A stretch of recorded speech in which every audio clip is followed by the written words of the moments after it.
ஆதாரம் இல்லாத குற்றச்சாட்டுகளை எல்லாம் தவிர்த்துவிட்டு இனி வருங்காலத்திலாவது அமைதி காக்க வேண்டும் என்று கேட்டுக்கொள். இனிமேல் நான் சொல்கிறேன், இருப்பிடத்தை தாண்டி வெளியே வருகின்ற எந்த உறுப்பினராக இருந்தாலும் நடவடிக்கை எடுப்பேன். அதே போன்று உட்கார்ந்தபடியே ஏசுகின்ற கூசுகின்ற வார்த்தைகளை யார் பேசியிருந்தால் நான் அனுமதிக்க முடியாது. ஃபுல் மூன் சேல் காலை 9 மணியிலிருந்து இரவு 12 மணி வரை ஆகஸ்ட் 27 ஒரு நாள் மட்டும். இங்கிருந்து வெளியே போகிற செய்திகள், இந்த நாட்டுக்கு நாம் என்ன நன்னுரைகளை தருகிறோம், என்ன ஆலோசனைகளை தருகிறோம், என்ன திட்டங்களை தருகிறோம், எதிர்காலம் எப்படி இருக்க போகிறது என்கின்ற அந்த எதிர்பார்ப்போடு இருக்கிற மக்களுக்கு என்ன பயனை இந்த அவை தரப்போகிறது என்பதை தவிர என் சிந்தனை வேறு எதிலும் ஓடவில்லை. இப்போது வந்து அமர்ந்த உடனே நான் சொன்னேன், நீர்வளத்துறை அமைச்சரை நான் பாராட்டினேன். அதே போன்று யோசித்து பாருங்க, இதுவரைக்கும் இந்த அவையில் நான் பல ஆண்டுகளாக பார்த்து கொண்டிருக்கிறேன். 2 அமைச்சர், பொதுப்பணித்துறை அமைச்சர் சொன்னார் போன வாரம், எல்லா சட்டமன்ற ஆளுங்கட்சிக்கு மட்டுமல்ல எல்லா கட்சிக்கும் நான் சொல்லுகிறேன், உங்கள் தொகுதியில் உள்ள பில்டிங் சம்பந்தப்பட்ட எல்லா விஷயங்களையும் என் கவனத்துக்கு நீ கொண்டு வாருங்கள். என் அதிகாரிகள் இங்கே அறையிலே உட்கார்ந்து இருப்பார்கள். நான் 2 நாள் நீட்டித்து தருமாறு பக்கத்தில் இருக்க உறுப்பினர் கேட்டால் நான் கவனத்துக்கு கொண்டு வந்தேன். திங்கட்கிழமை வரை நீட்டித்து தாருங்கள் என்று கேட்ட, இல்லை செவ்வாய்க்கிழமை வரை நீட்டித்து தருகிறேன். எல்லா அதிகாரிகளும் உட்கார்ந்து இருப்பார்கள். கட்சி வித்தியாசம் இல்லாமல் எல்லா உறுப்பினர்களும் உங்கள் தொகுதியில் இருக்கிற பில்டிங் சம்பந்தப்பட்ட கட்டிடங்கள் சம்பந்தப்பட்ட எல்லா பிரச்சனையும் கவனத்துக்கு கொண்டு வாருங்கள். எங்கெங்கே ரெட் லேபிள் ஒட்ட வேண்டும், எங்கெங்கே கிரீன் லேபிள் ஒட்ட வேண்டும், ஆரஞ்சு எங்கே ஒட்ட வேண்டும் என்றெல்லாம் முடிவெடுத்து உடனே பணியாற்றும் வாருங்கள். இந்த புதிய அணுகுமுறை இதுவரை சட்டமன்ற வரலாற்றில் இருந்ததாக எனக்கு தெரியவில்லை. எல்லோரையும் அழைத்து கேட்பதும், சாதாரணமாக என்ன செய்வார் என்றால் ஆளுங்கட்சி அமைச்சரிடம் மற்ற எதிர்கட்சியில் இருக்கின்றவர்கள் அமைதியாக சென்று ஒரு மனுவை கொடுத்து விட்டு வந்து என் தொகுதி பாருங்க அண்ணா, இதை கேளுங்க என்று கேட்பதைத்தான் நான் பார்த்திருக்கிறேன்.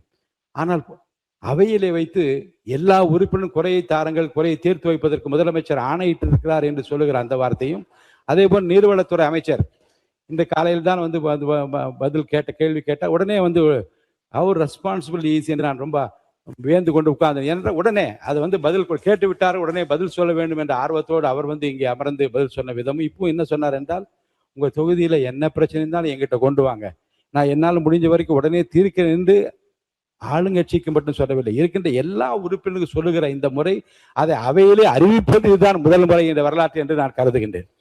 இப்படி ஆக்கப்பூர்வமாக ஒரு பக்கம் போய் கொண்டிருந்தாலும், கொஞ்சம் இருங்க ஆசின் சார், அப்புறம் சொல்லி தரலாம்.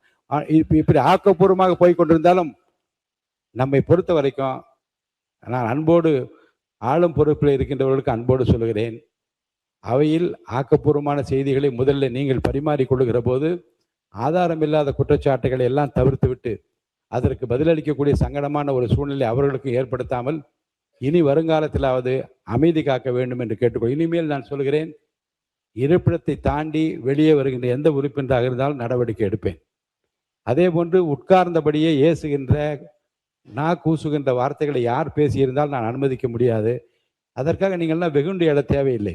அவர்களோடு எந்த நாகரிகமான பேச்சை யார் பேசுகின்றால், எந்த வார்த்தையை தெரித்து வெளியே வந்தது என்று மக்கள் பார்த்து கொண்டிருக்கிறார். அதற்காக நீங்கள் வந்து பதிலுக்கு பதில் மோத வேண்டும், எதிர் சவால் விட வேண்டும். ஏன்னா ஆளும் பொறுப்பில் இருக்கின்றவர்கள், you have more responsibility than the opposition parties.